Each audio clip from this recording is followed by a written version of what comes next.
the revolution starting inside. An instrumental part of Agora worldwide. Agora worldwide. Agora worldwide. Counter economics. Agorist strip. Black market click. Move a quick flip. Can't regulate this. Agorist strip. Black market click. Move a quick flip. Can't regulate this. Agorist. Agorist. Agorist. Nexus. Agorist. Agorist. This is Brandon with the Agorist Acres podcast. I've got the host, the co-host, whatever you want to call him. I've got the Dag with us today. How you doing, Dag? I'm doing great. The Brandon, how you doing, brother? I'm the Brandon. I'm doing great, man. How was New Year. Yeah, how was Christmas? You guys celebrate Christmas down there? Yeah. Feliz Navidad or whatever. Yeah. Hell yeah. I didn't know if that was just an American bastardization of, Spanish culture with that song. So, I didn't want to throw it out there. It's being legit. I didn't want to assume you didn't know if it was propaganda. Yeah, I didn't know. Well, it's an older song, and a lot of the older stuff that really, their intent was probably just to sort of what's the word I'm looking for? Wink and a nod to a different culture or something is nowadays considered kind of racist for whatever reason. So, I didn't want to push it. But, what do they call that? Cultural appropriation or some shit? Thank you. Fucking assholes. Anyways, Yeah. Presearch is the shit. It is. That's really all I have to say about that. Decentralized search Presearch. engine. If you don't know, now you do. Yeah. Decentralized search, get away from Google and the spies, earn crypto as you search. Really easy to just advertise using keyword staking. And yeah. So sign up with an anonymous email. It's 2 days. It's slicker, man. Yeah. The browser feature is really good on the phone. I've been using a lot. I've been noticing it's been getting better. It's sort of getting some sort of semi-predictive text features and stuff from time to time. So it's cool, man. Yeah, I'm liking it. Sorry, kind of cut you off there. Make sure you sign up through our affiliate link, please. No, yeah, you're good. Yeah, hit the affiliate link, pretty please on that, and just show them that we're worth sponsoring. So, with that said, we've got a New Year's episode, and yeah, unlike a lot of other Liberty podcasts or whatever, dramatarians, we actually existed a year ago. So we'll be going over our previous predictions as well, because I'm super proud of them. But yeah, I thought we were. Okay, so looking at last year's episode, I think it's episode 46, somewhere in there. Man, where's the time go?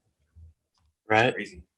Yeah. It's been a year now. I've been doing this over a year. I've been, on the podcast for over a year. It's been a year since our last New Year's thing. Oh, it's crazy. So anyhow, yeah, what do we got, man? 'Cause you actually recently went back and listened to it. So I don't even necessarily remember what our predictions are. I tend to black out when we record anyhow. So Right. Yeah, that's the first.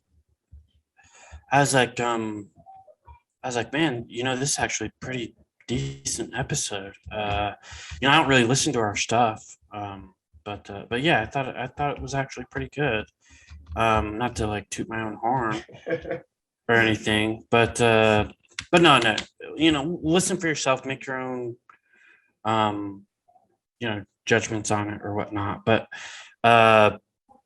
yeah, prediction wise, it's pretty scary because it just it's like I brought my crystal ball.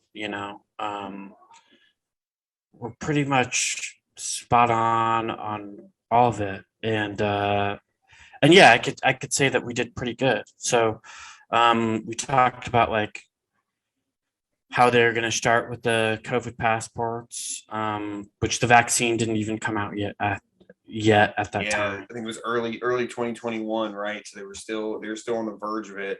They were just starting to make the turn. So remember before the election, it was all like there's supercuts you can find of, Biden and all these people saying, well, I'm not taking that Trump vaccine. It's not safe. It's not going to be fully tested. They're just rushing this thing through. And then they had like, Biden gets elected in, November. And then they had like 4 months to sort of start to turn it around so they could start selling the vaccine. They sort of had to work their way into it. So I think that they were well into that at this point, starting to really prep the general populace for getting this thing. Yeah. And it's creepy how the Democrats were like, I'm not getting Trump's snake oil juice and all this. And snake oil juice. Yeah, man. Dude, it was. And bro, like, I'm sure you had better things to do. I know I definitely did, but I watched 15 minutes of it anyhow. The Biden's address, I think it was last week or something. And it was just get the vaccine, scolding the people who haven't gotten it, get the booster, especially if you get your booster. It was insane, man. Like, that's just all it was vaccine. It's fucking crazy. I don't see how. I mean, it's like it just seems so obvious. I don't understand how people still buy into this shit. Maybe it's because they already got a few shots of the vaccine. I don't fucking know, man. It's fucking crazy. Obvious in terms of what, Dag? Like obvious. Like I'm not trying to put you on the spot. No, like it's just like like obviously, like it's not. I don't know, what was I talking about. It's just like obviously this shit like isn't doing what they said it was gonna do. It's like an obvious like commercial. That's what I'm trying to say. It's like an obvious sales pitch. It's just like it's like you have to really still be a true believer, and I'm sure most people out there are familiar with the term true believer, like the people who like the few politicians out there who actually believe in the system and whatever. It doesn't mean they're like right or okay or good or whatever, but like they actually believe in it. School teachers are like true believers in the fucking system. You know what I mean?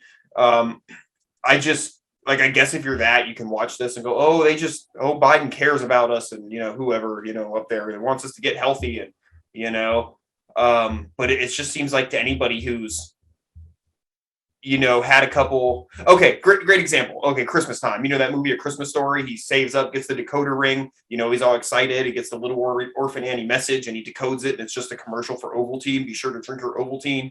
And he's like, "What the fuck?" He's like, "Well, I left that day a little wiser." But we all sort of have to go through a couple things like that. A few disappointments. A few, you get hoodwinked once or twice when you're younger, and you learn the signs, right? You're a little bit wiser, a little bit smarter. It's just when someone's pitching this shit at me.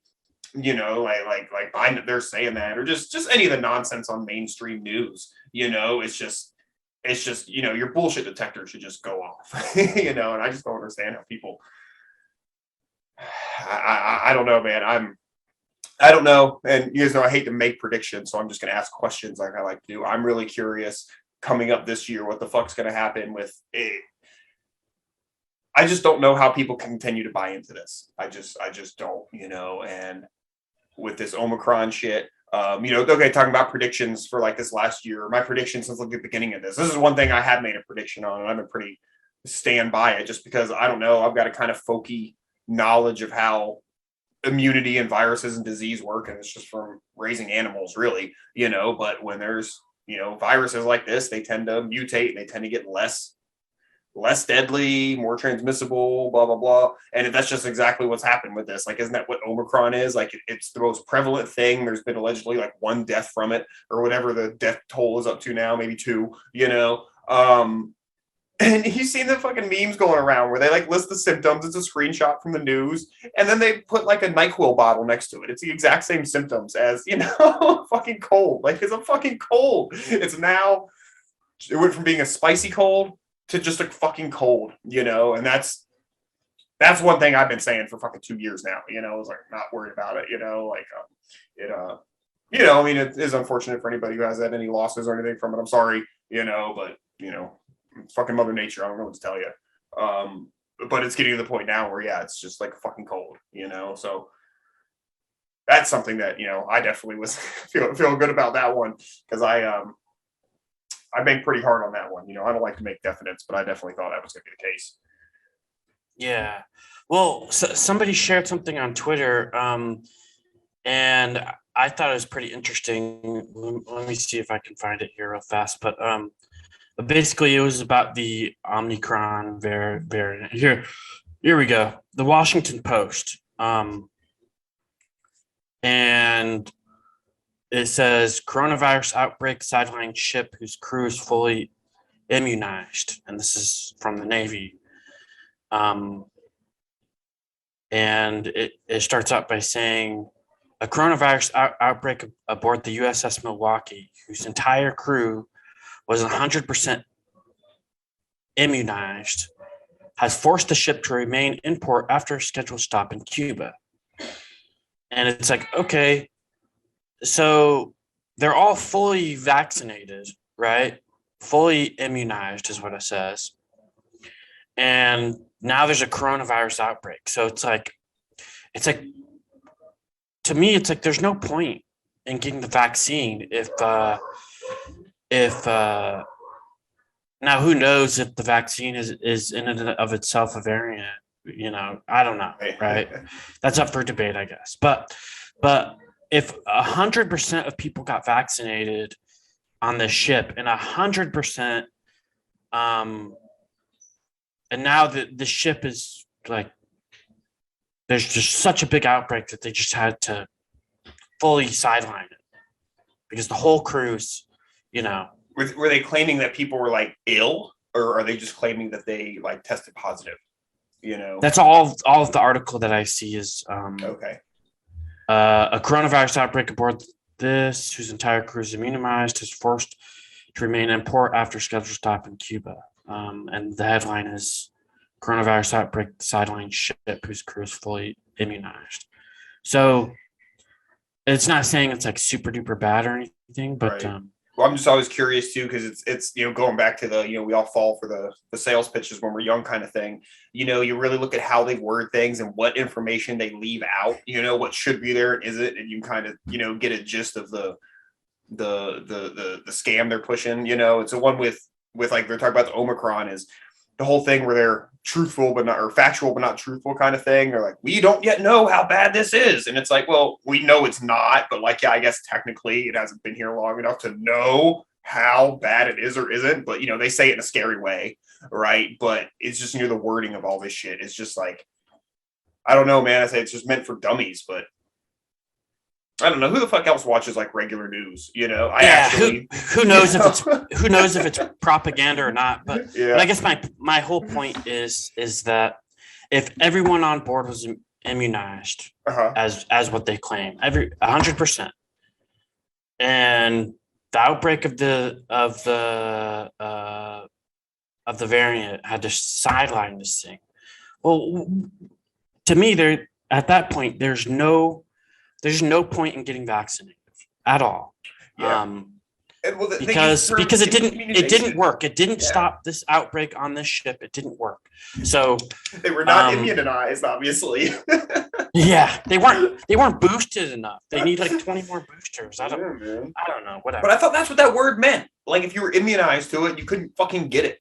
And maybe I'm just stupid, but I thought that's what fucking vaccination and all that shit was supposed to do. And I'm pretty sure I remember them telling us that's what this thing was going to do, and it obviously hasn't. So, they're. Well, I guess the vaccination, what they want is, vaccine just helps you from not dying from it.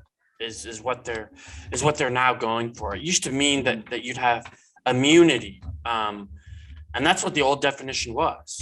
Otherwise it's just like a cold medicine. That's what a cold medicine does. It helps you not like die from cold. Like that's being over dramatic, but same thing. It's just like a treatment then. Stop calling it a vaccine, Yeah, I don't. So anyways, I don't want to get too much into it, but anyways. But to me, if it's just going to mutate, like if everyone gets the vaccine and then there's like an outbreak, it's like, what's the point? And then if it's just going to mutate, what's the point of getting the vaccine if there's going to be a new strain, where the vaccine doesn't work in 3 weeks? And, it's just if you feel like you need to get it, fine. But, and that should be completely your choice to do so. But, but of course, I just don't see a point for myself. Yeah. I just don't see it. So well, the big issue comes with like, mandates and everything, which I don't remember what our predictions might have been last year, on our episode, but we have been talking about the caste system and everything for quite some time, which they are definitely wedging into place. What was the recent one? I don't know. Some court, I don't know. Courts are upholding. I think some like said it's not okay, not constitutional. The mandate, 100 employee mandate or whatever. But now some higher courts are like enforcing that somehow. So that is definitely progressing us along. And I know we definitely talked about that in the past. The vax passports in several cities seem to be pretty strictly enforced, I guess. I don't know. I don't go to New York, but that's what I hear. I don't know. yeah, It's not an issue for Yeah. me. yeah. So I guess do you want to get into like future predictions or I mean, yeah. Go back if you guys want to listen to what we said about last year. It's pretty spot on. So Or any of the end games. yeah, or any of the end games. We've got a pretty good track record of being right, unfortunately. So and I do want to say unfortunately, like I want to be wrong on all of this stuff. Like I hope tomorrow rainbows and Skittles start flying out of unicorns and shit, but I just don't see that happening. So I hopefully it does. But I guess for my future predictions, and I'm gonna go on a little rant here. So just kind of be patient with me, Dag. But sure. I'll go ahead and sit back. but okay, so future predictions. And shout out to the Dollar Vigilante for teaching me about the Shemitah year, Jeff Berwick. I wouldn't have known about the Shemitah.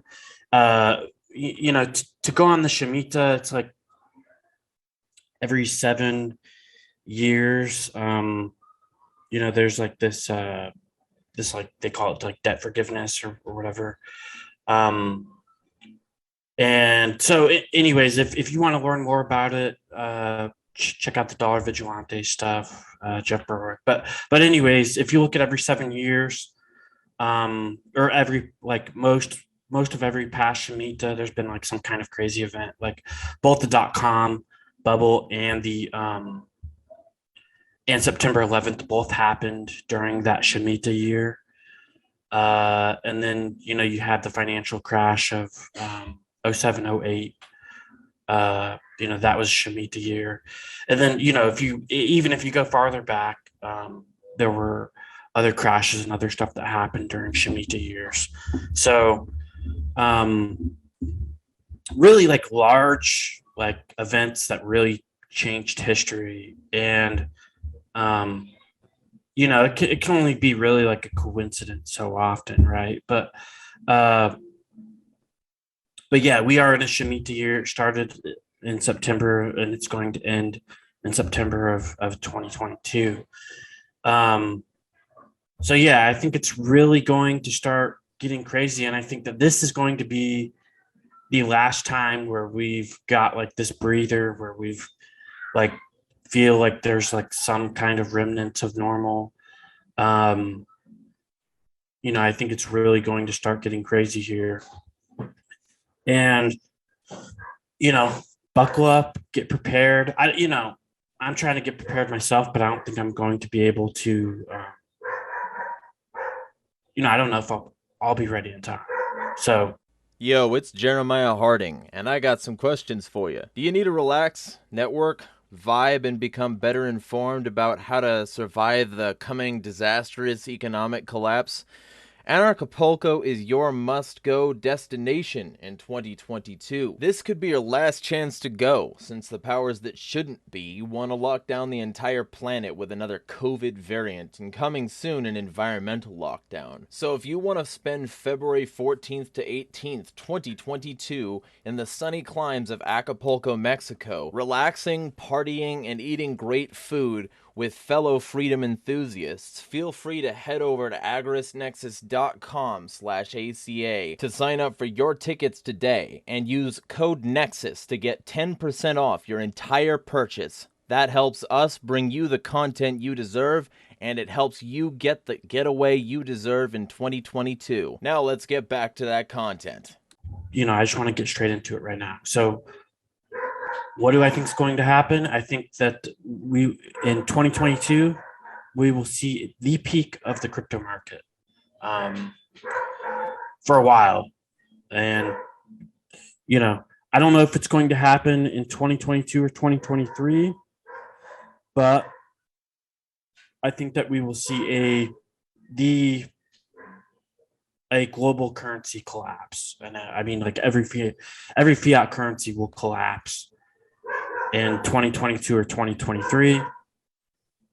I think we'll see and this is going to be really bold predictions. So, I definitely could be wrong.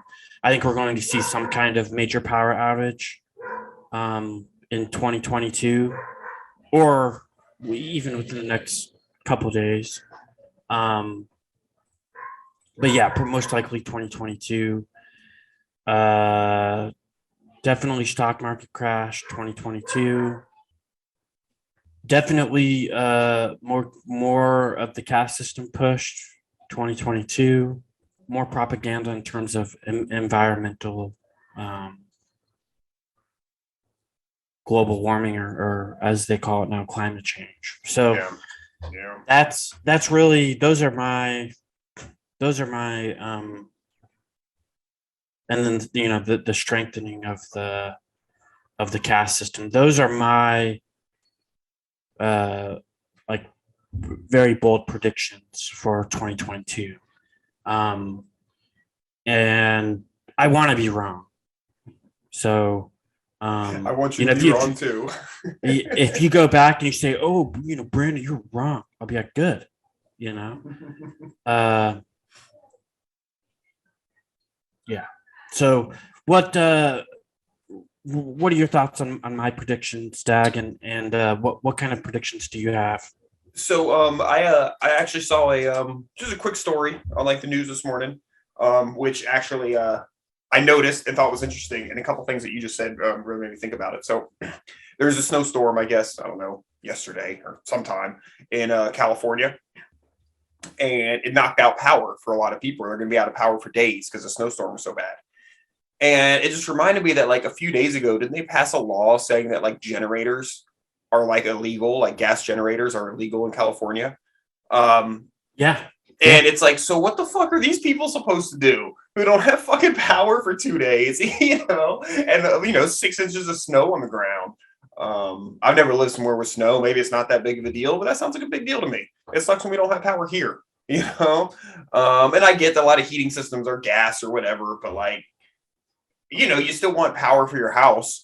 So let's say it wasn't a snowstorm. Let's say it was just whatever. For some reason they don't have power, that's a huge inconvenience at the least. And, you can take it on to any other extreme. What if somebody has a home dialysis machine or something? I don't fucking know. But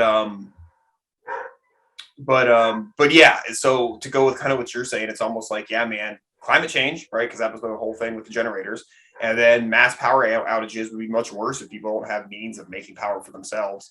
But it is just funny how some of that is kind of linking together. So I don't know, man. Maybe you're onto something. It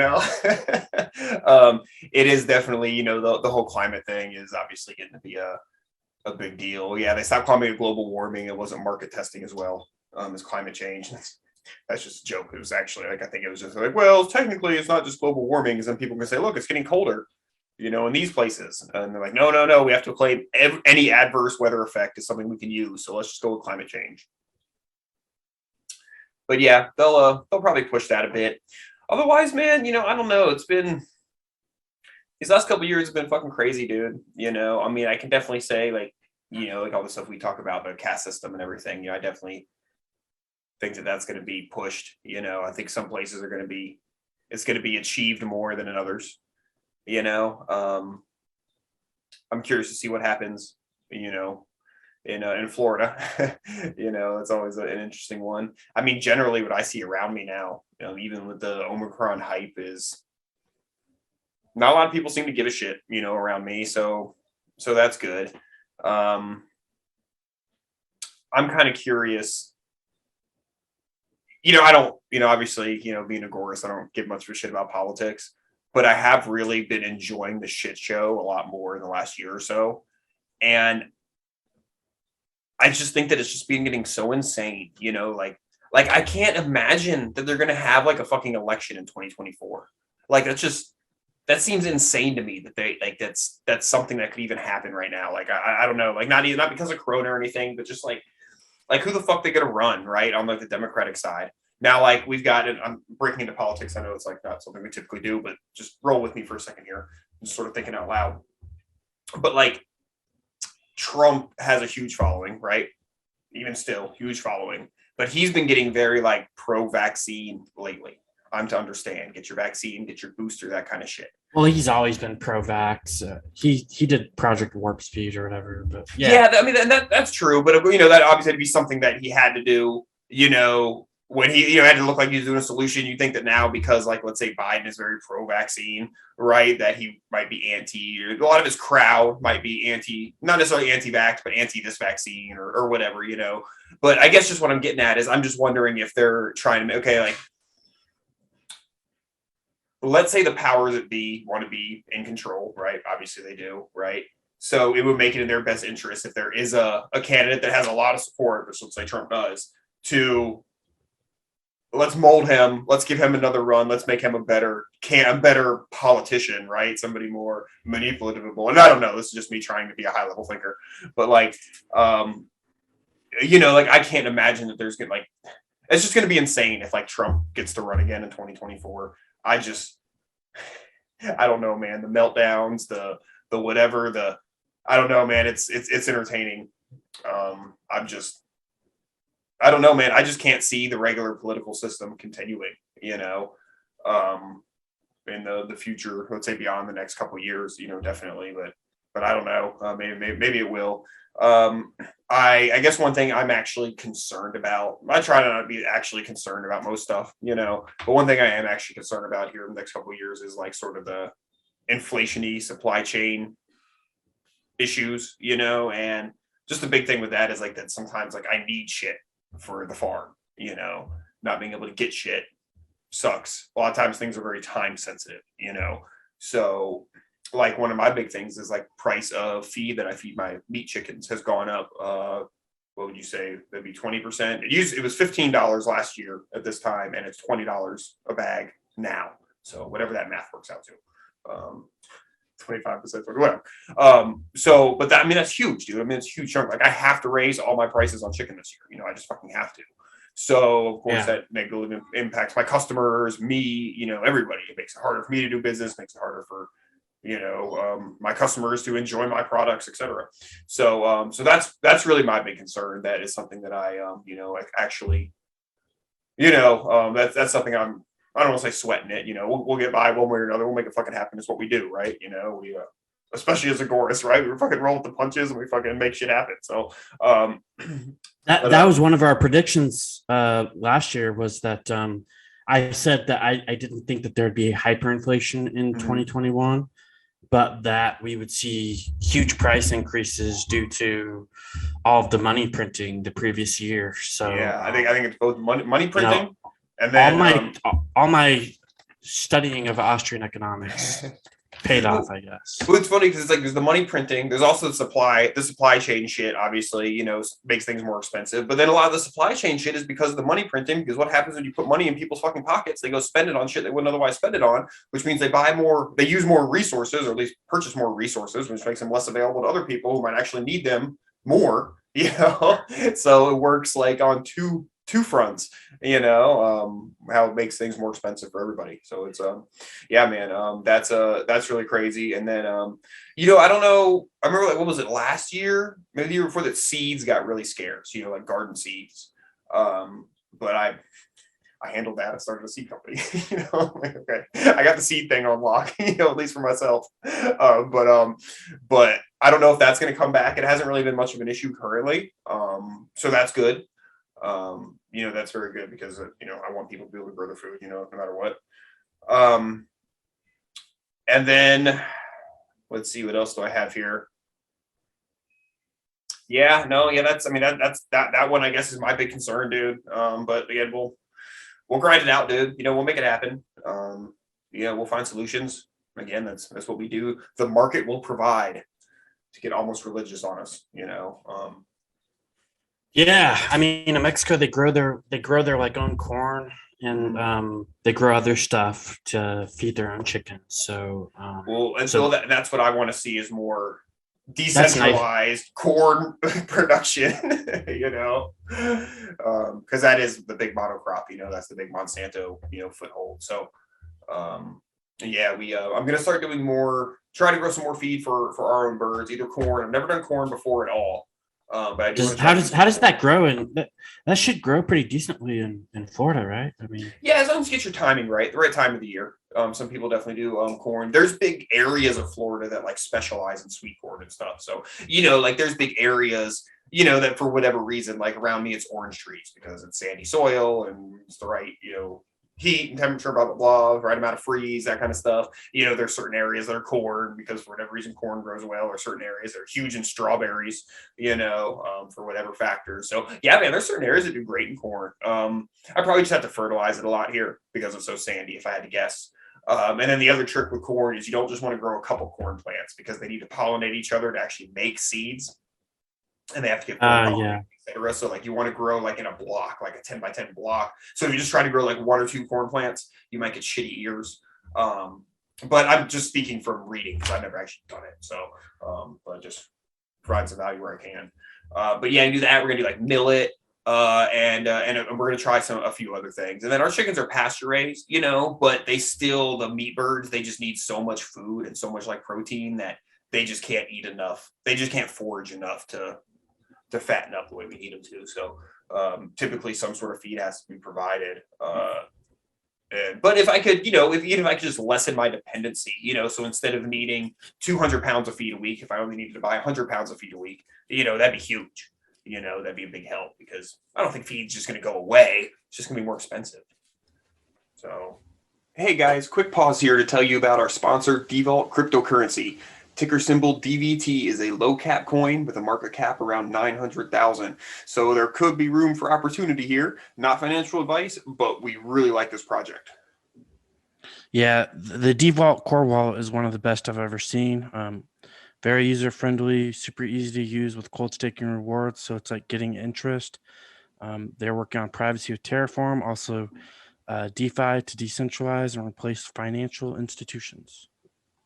So go ahead and check them out over at devault.cc and get you a Devault core wallet today. Also, be sure to check out the show notes to find exchanges that they are traded on. With that said, let's get back to the show. Yeah, definitely. I mean, that's going to give anyone an advantage in the market if they need less inflated resources. Yeah, exactly. So, go ahead. I think that's really what I love about Mexico is, there's a lot of things I love about Mexico. But in terms of like this topic, it's like, okay, if I wanted a chicken, I wouldn't like need to go to a grocery store. I wouldn't be dependent on some big, huge corporation. Like I would just talk to, any one of my neighbors. They have chicken. They would sell me a bird or whatever. So that's great. And then they all provide their own feed. So, there's really like this, there's most of the supply chains are local here. And then sorry, I guess there's fireworks going off. It's around Christmas time, so there's fireworks but there's fireworks all year round here. So, but yeah, I don't know when these fireworks are gonna stop. Really. well, it's funny that you say that, because it's like that's true. You know, we're just saying about like Mexico versus like the U.S. in that sense. It's like that's true. You know, but it's frustrating because it's like, and not like a you or anything. It's just like, because we don't need, like, the people here don't need to go to the grocery store and buy chicken. They can buy it from the farmers. Like, there's people like me, they can buy it from.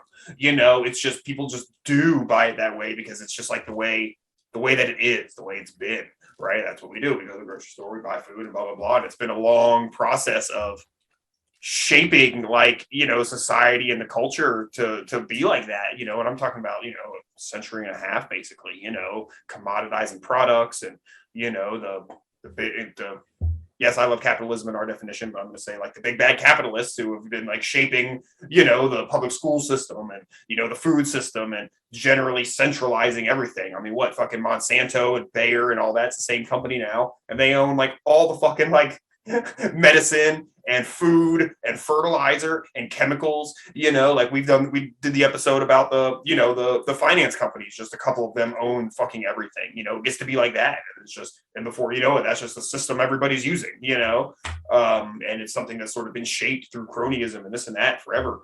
And so it's like, you know, that hasn't had the opportunity to happen like in, you know, a lot of parts of Mexico. So that's like great, you know, because you guys are already like self-sufficient. But it's like frustrating over here for me, because it's like, we fucking could be, you know. It's like all these things are options, you know. You're people, oh, I wish I could just do this. It's like, you can. Like, here's the website where you look up local farmers. It's called localharvest.org. Go, you know, find it, buy the shit local, you know, instead of just pissing and moaning about it and wanting the fucking government to pass some law that makes slaughterhouses have to be cleaner, or what the fuck ever, you know, your complaint is about industrial food, and there's plenty of them. But it's like, dude, it's so easy to just don't buy their shit, you know? So it's so frustrating to me, because it's like, dude, we could. And of course, you know, if people did that, then there would be more people like me. We would be stronger, you know, we would have a stronger system for that. We wouldn't have to rely on supermarkets anymore at all, you know, and the whole quote unquote system could change. And I really hate to just say like system, because just because a system exists, or it's the way a lot of people do things, doesn't mean that's the way we have to do things, right? So I have my customers. We have our own network of people that fucking don't want to shop at grocery stores, you know, and want that food security. But yeah, man. But you're right, though. It's just not widespread, and it's unfortunate, because there's no reason that it couldn't be, you know. So yeah, that same gripe you have with that. Still kidding you. Yeah. Is the same gripe that I have with, like, oh, how do you know, there's this problem with government, like, what do we do? And I'm like, well, just don't fund your enemies. Right. You know? Right. Like, if you really want to create a better society for your kids, I don't know when it's gonna stop, guys. We'll power through. It's out of my control. But it's like, if you really want to create a better society for your children, like what wouldn't you do for your kids? It's like, right. Are you willing to not pay taxes to create a better society for your children? Fucking absolutely. Are you willing to do that? Like fuck the masks. Like, taxes alone are like, you know, it's like, I not only not pay taxes for me, I'd not pay taxes for you too. Yeah. You know, that you get less oppressed as well.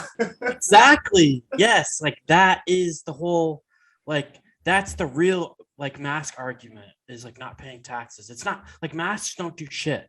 Okay.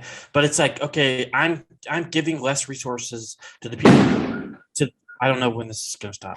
I'm giving less resources to the people who want to enslave you. Like, well, you're already pretty much enslaved, but I mean, who want to completely, you know, what do they call it? Chattel slavery, who want to completely dominate and enslave, like 100%.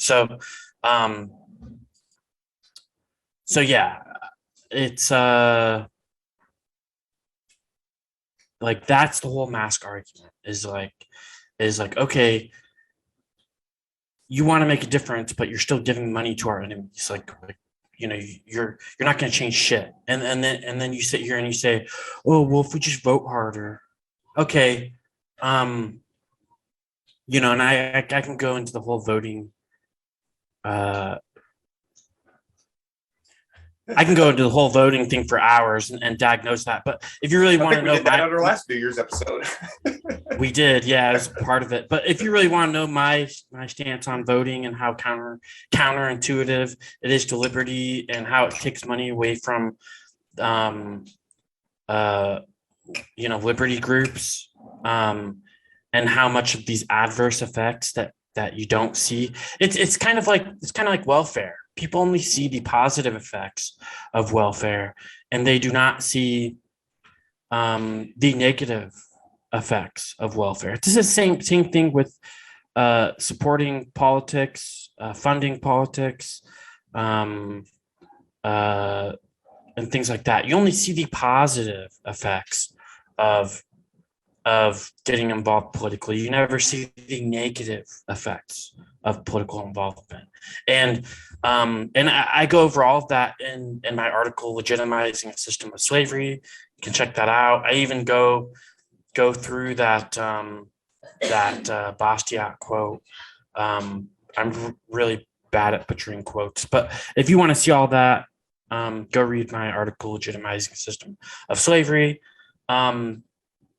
But yeah, so getting involved politically is just bullshit. And I think, you know, besides the fact that a lot of the supply chains here are local, and it's really hard to attack these local supply chains in Mexico. I really love the fact that it's like a huge amount. I don't know what the exact amount is, but it's like half or something. Don't quote me. But because I don't know the exact amount, but a lot of the people I know don't even have bank accounts. So it's like, well, how are you going to, you know, implement like a social credit system here? I think it's going to take, you know, a lot of people just love paying with cash, you know. So how are you going to make like some kind of like cashless credit score system here? It's going to be extremely difficult. And That's another one. You know, it's like so easy for people here if they wanted to yeah, just do that way too. You know what I mean? To just do cash, crypto, and stop having to fucking, you know, stop relying on that shit. You do as, you know, as much as you can anyhow too, you know. But again, it's just the way things are, you know, it's just the way things are done. So the way people do things, you know, and again, a system that's been set up over the course of, you know, over a century. Yeah. No, now's the time, man. We've got technology and shit now, guys. You know, now's like the fucking time, you know, to it's never been easier to exit the systems, you know, that systems of oppression. I don't know. Yeah, you don't even need the banks. You know what I mean? Yeah. All you see on a bank, all you should see on a bank statement is cash withdraw, What? if that. What was it that Lizzie Warren said recently? Something like that DeFi is like the biggest threat to.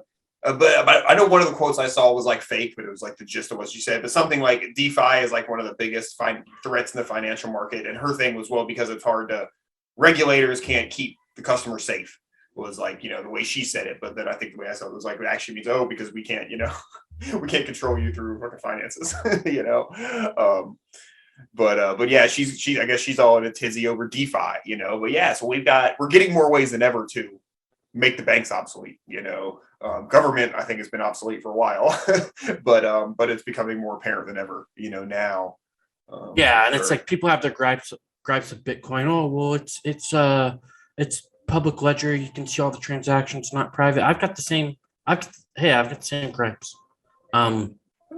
There's a place for that. There's other options too. So yeah, you know, there's you know, I love Monero. If you know, Dero, DERO.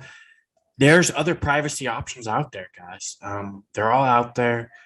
You know, go with these other options.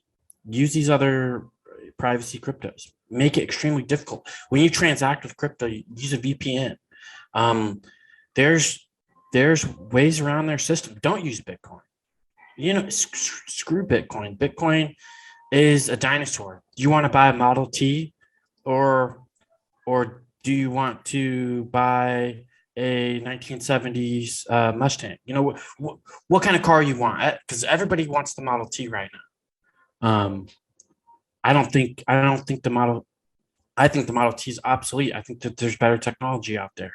So that's why I'm going with other projects. Even if these never-ending speculators who are going to speculate about speculating want to speculate about the Model T, that's fine. You guys do that. I'm sure that it will be that it will be in higher demand because everybody loves the first one,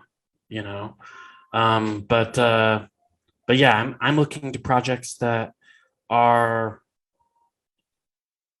that work better, where I don't need, why do I want something that needs 2 layers, 3 layers, 4 layers, whatever?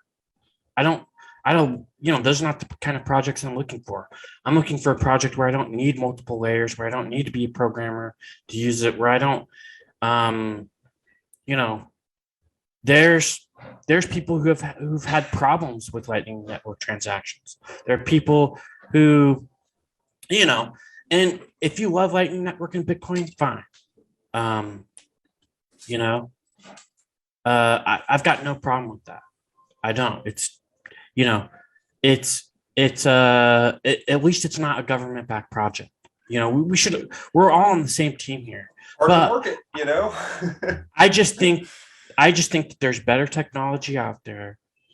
I just think that there's better technology out there that works better for me. And you could call me, and then all of these insults, it's like, I think that there's better technology out there. And I'll say this to everyone. And then it's like, oh, you're a shitcoiner who doesn't know anything, and Bitcoin. And it's like, look, I'm the one saying that use whatever works best for you. Like if Bitcoin works best for you, fine. That's what works best for you. But if it doesn't, or if it starts, or if there starts to be other things that work better for you, use that, But these people are so divisive where it's just like only Bitcoin. So I think we have to realize that we're all on the same team here. We all want to get away from the banks. This is what Bitcoin was intended for. It was intended to get away from these banks and these, extortionist-backed pieces of paper. And that's what crypto was for. It wasn't to make the banking system easier. It wasn't anyone who claims that Bitcoin is for anything that needs to be anything used for some kind of status involvement or whatever, doesn't know why Bitcoin was created. Bitcoin was an anarchist project to get away from the central bankers and these violently backed government pieces of paper. And anyone who says differently doesn't know crypto. So I'll there you have it. I don't know. What are your thoughts on that, Dag? I don't know. I mean, yeah, use what fucking works. I mean, use what works for you. Obviously there's different cryptos for different needs, you know what I mean? I think certain circles will probably prefer one thing for one reason, certain circles might prefer another. So the way the market works, man, it'll hash it out, and if the more the government keeps its fucking hands off of it, the more, I think, the better the results will be. I just think that's the way the universe functions. So yeah, we'll but see. Don't diss somebody else because they like that they like something or they use something that works better for them. Yeah, man, it's I don't know, dude. People are I don't know if it's the way people just are, or if it's the way the internet and social media has like made people, but people just have to fucking bitch about everything. And I don't know, dude. Yeah, I don't want to start have to- bitching about people who bitch about everything, because that kind of makes me like, like yeah, critical. But you know yeah, what I'm but then it would saying? be like, yeah, You know what I'm saying? It's just, I don't know. I'm just really, I used to, when I was younger, I used to get like, I didn't realize at the time what it was, but it was like stress, and I'd like throw up like every morning, right? And when I figured out what it was, I like changed my job and changed my lifestyle and this and that. And I'm just like, dude, like, I don't need the fucking stress of the bullshit of the feud and the fussing about stupid fucking nonsense. I've learned my lesson about being judgy. Oh man, that's a stupid idea he's doing, or so. You know what? It turns out that motherfucker's out there trying something. He ends up being successful, and I'm still not. And then I feel like a dick. You know what I mean? So I've just really tried to stop judging other people as much as I can. Obviously, if somebody's being violating the nap or what the fuck ever, right? But like, it's then that's like a different story. I'll judge the shit out of you, or I can still have my personal opinions. But it's like, I don't know, man. I'm just trying to avoid the drama. Anybody who wants to go in and get that pissy about what other coins people are using, I think is just fucking silly. They need to get a fucking life. All right, let's take a quick second to shout out Agorist Acres Seeds. AgoristAcres.com stocks a variety of seeds for your garden or homestead. They also have really cool packaging instead of those silly paper envelopes. Buy seeds with crypto, support the counter economy, and become self-sustaining today. Agorist Acres offers fast shipping, so you can get started right away.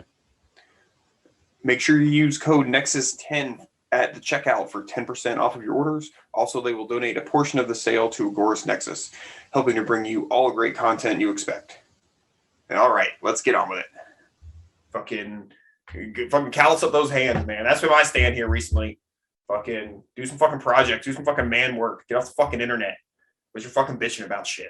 I don't know. That's not yelling at you, obviously. I'm yelling at everybody. And I'm sure that most of our listeners, it's funny because I think about it. I'm like, like we sit here, like, bark advice to people, and I'm like, our listeners don't need to hear that shit. They're already on our team. They're already on our side. Who are we yelling to? But isn't that why you listen to a podcast? So you can, be reinforced in your opinions. I don't know. I thought all my listeners were feds, but I mean, it's got to be at least half. If you guys thought I was yelling at you, it's because I thought you were a fed. Okay, I'm sorry. So, well, it's a comfortable place for us to vent, anyhow, right? So we should probably wrap it up here at some point. But I do have a couple things that I want to say. One thing that I do want to say is shout out to Jay Stark, man. That's like my big loss for the year, dude. I didn't know the guy. I have been very regretful that I wasn't able to work it out to get him on the show. I wanted to have him on the show. And now obviously that's something that's never going to happen.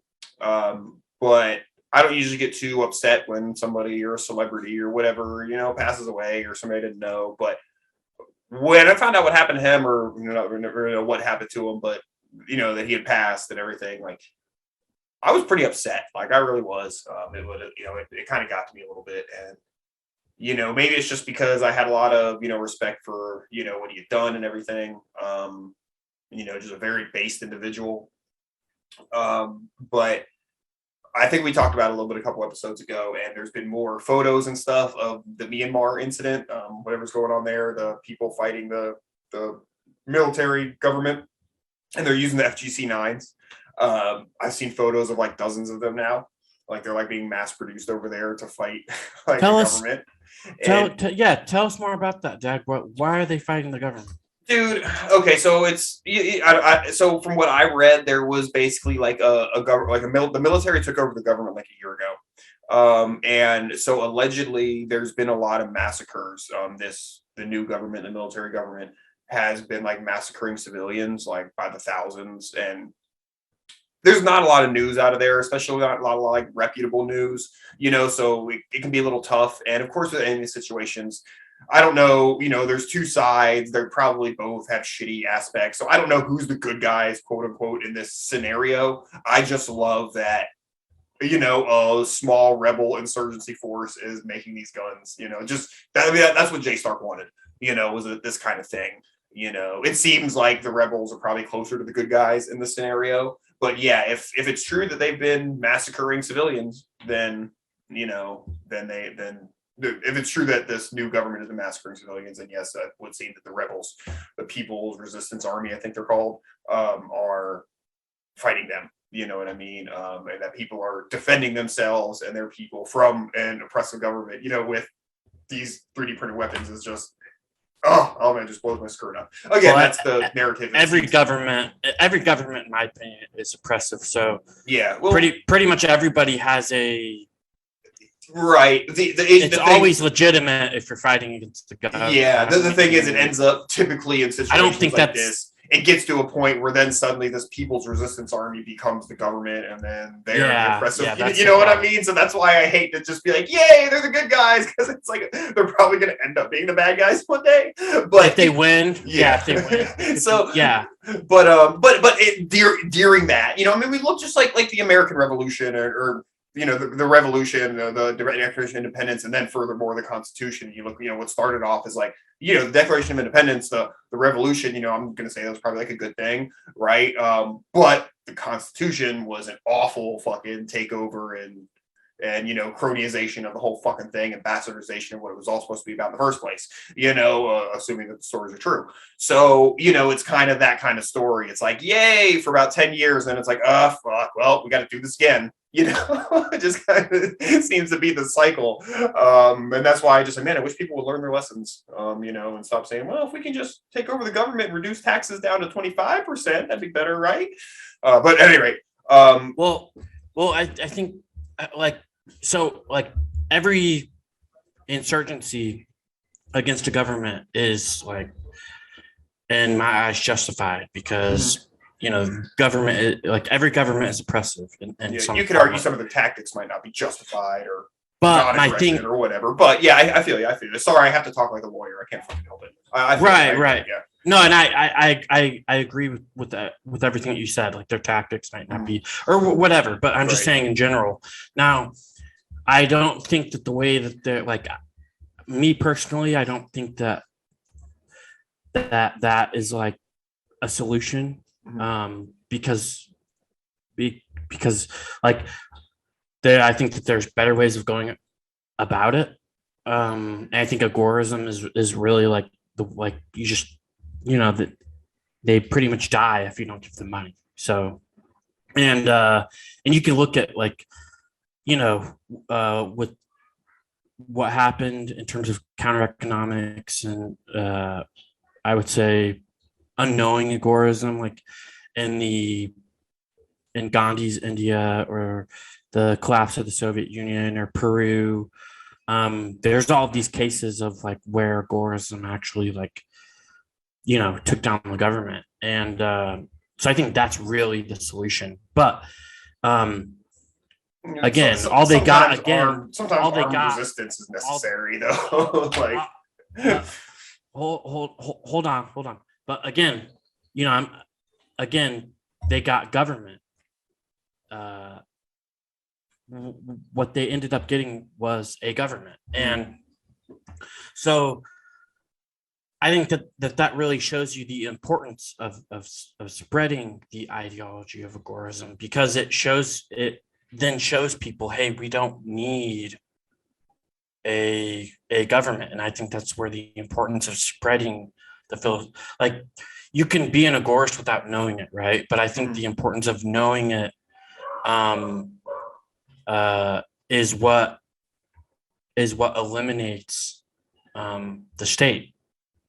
Keeps you from falling back into the same thing. We eliminated this oppressive government. Let's make a newer, better one. You got to stop that second part.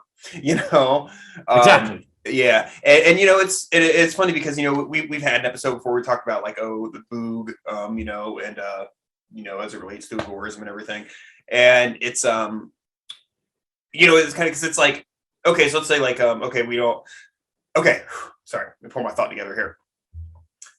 So Conkin says, right, in I believe the New Libertarian Manifesto, he's talking about okay, you really know that agorism is winning when there's private companies that are being hired to defend people against the state, private protection agencies that are going to protect you against the cops, right?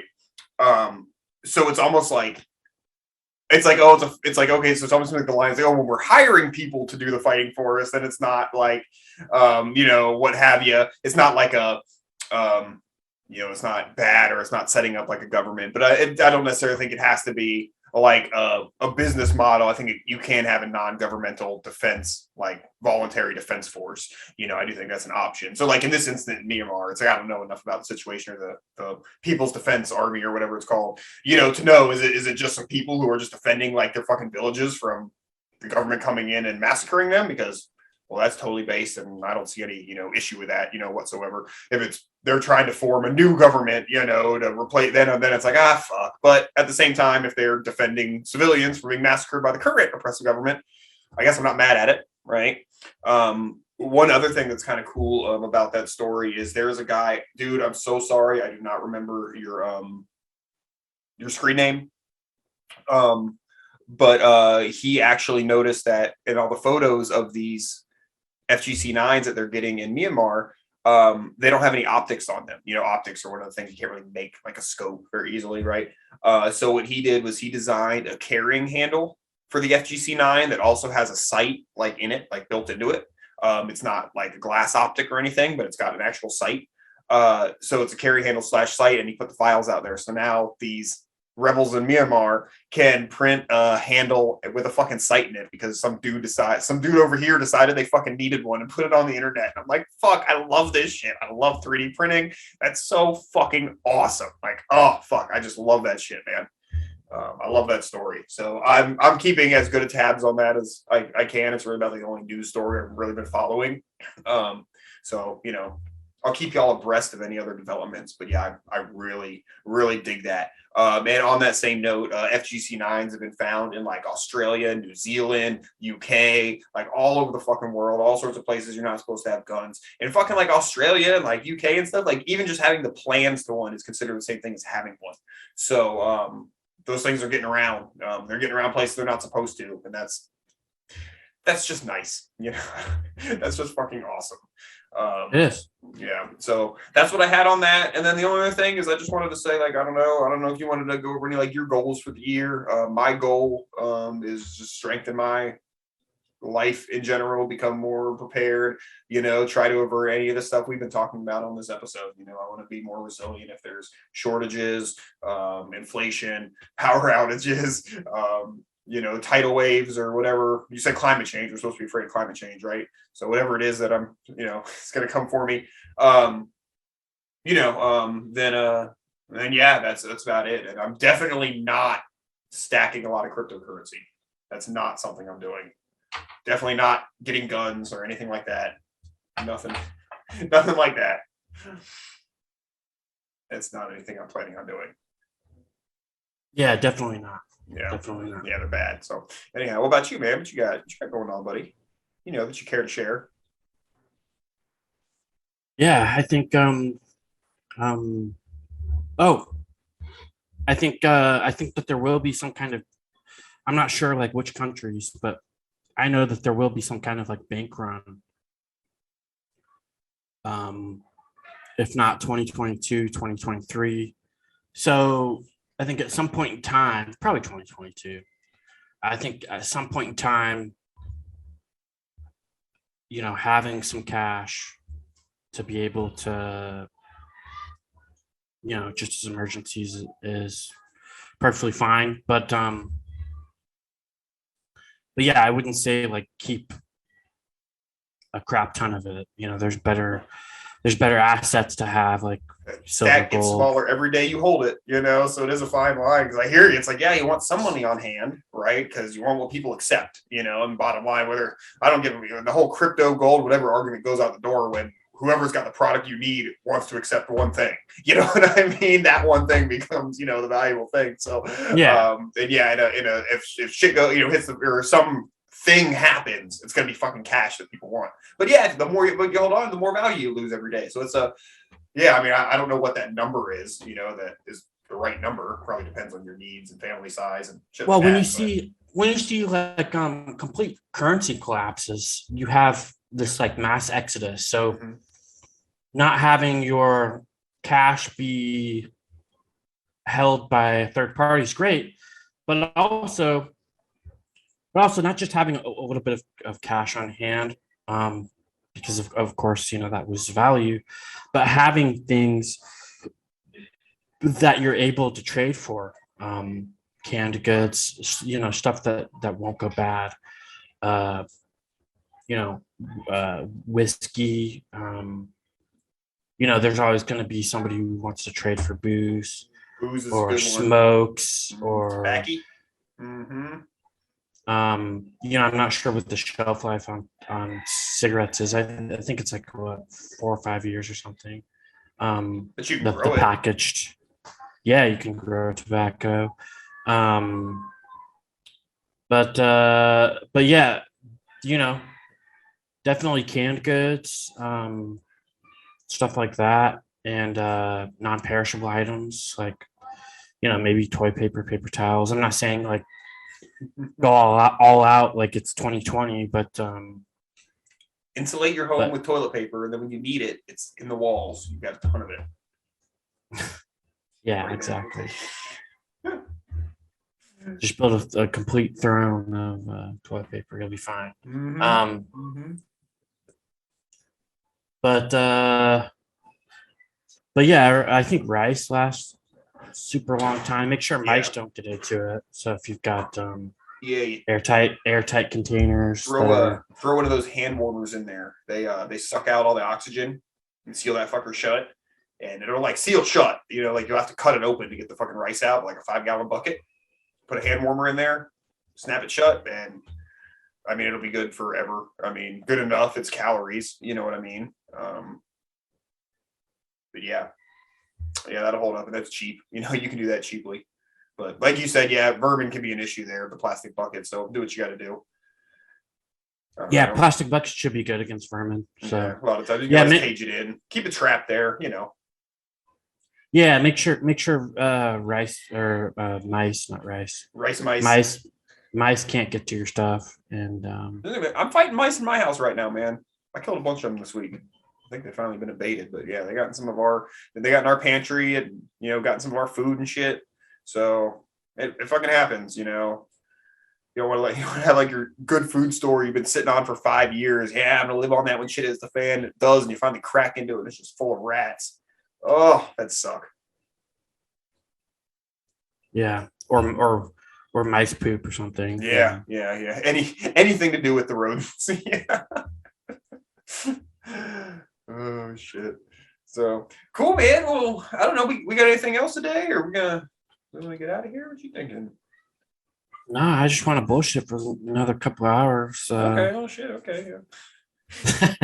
No, I think that's pretty much it. Unless you got something else. No, man, that's it. It's I don't know. I mean, at least for me, it's been a decent year, I suppose. I did just get my fucking heart operation done that I've been bitching about on here for the last year. So that was a big relief for me too. Actually, yeah, let me say that. I would have been very concerned about that. That was something I was trying to get in and done.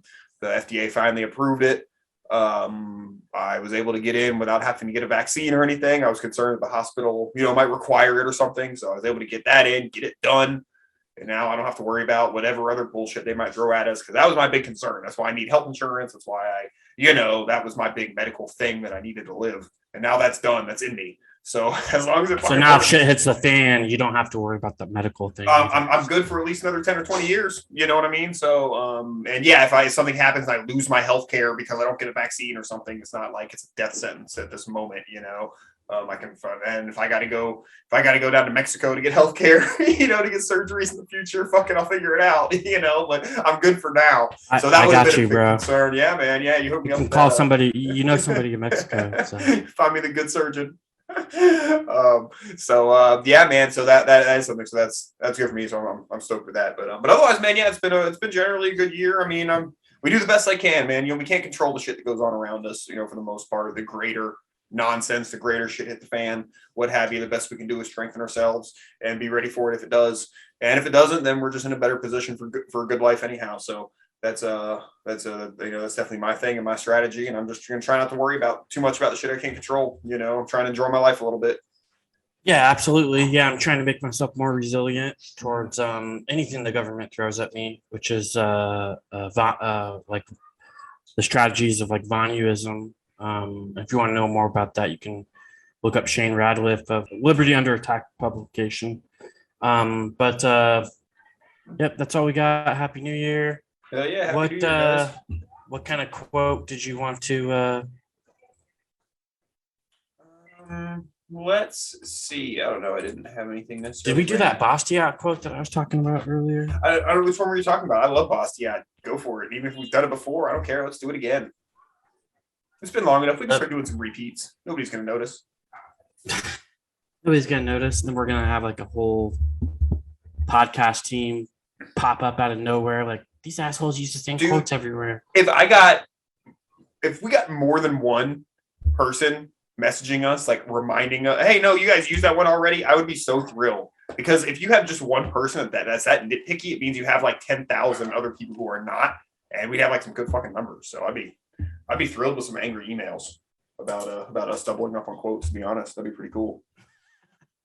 Yeah, so send your hate mail to Dag, guys. Send it on over. But, I get thrilled when we get hate mail. Really, it makes me feel like we're doing something. So, yeah. What's your what's your email on that, Dag? Just hit me up on Twitter. I'm gonna give out my email for that. Yeah, he's at Dagorist, I think. Dagorist. Yeah, So yeah, that's me. Send it on over. yeah, do that. He wants it. I don't. So. Quote tweet me, make me famous. Or tweet. Yeah.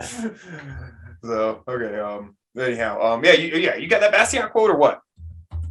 It's loading, and I was like, I have his book right there, but I could probably flip through and find something. oh, the law. No, it's political economy. It's I had to reach for it. Oh, political economy. Yeah, it's the collection of all of his stuff. Yeah, that's great too. So here it is. Let's see.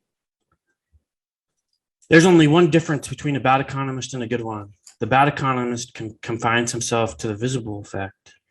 The good economist takes into account both the effect that can be seen and those effects that must be foreseen.